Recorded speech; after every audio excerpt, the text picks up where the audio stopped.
Sharada cupboard నుండి తన శారీ తీసుకోబోతుండగా అందులో నుండి ఒక కెమెరా కింద పడుతుంది. ఏంటిది అని శారద ఓపెన్ చేసి అందులో ఉన్న వీడియోని చూస్తుంది. ఆ వీడియోలో శోభాచంద్రని అపూర్వ ఒక కుర్చీకి కట్టేసి తన నోటికి ప్లాస్టర్ వేసి తన చావుకి కారణమయ్యేలా ఆ ఫ్యాక్టరీని తగలబెట్టడం అంతా క్లారిటీగా ఉండడంతో ఆ వీడియో చూసిన శారద షాక్ అవుతుంది.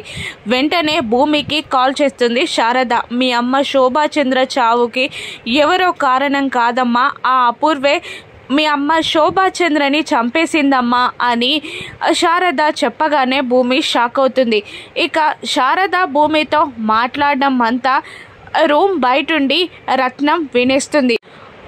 ఆ ఫోన్ మాటలన్నీ విన్న భూమి కంగారుగా ఇంటికి బయలుదేరుతుంది. ఇక మరోవైపు శారద నిజం తెలుసుకుందని గ్రహించిన రత్నం శారద దగ్గరికి వెళ్ళి ఆ కెమెరా ఇవ్వు అని బ్లాక్మెయిల్ చేస్తూ ఉంటుంది. నువ్వు అపూర్వ మనిషివా అని శారద అడుగుతుండగా మర్యాదగా చెప్తున్నా ఆ కెమెరా ఇవ్వు అని అంటూ లాక్కుంటూ ఉంటుంది శారద చేతి నుండి కెమెరాని రత్నం. మరోవైపు అదే టైంకి అత్తయ్య అంటూ ఇంట్లోకి వస్తుంది భూమి.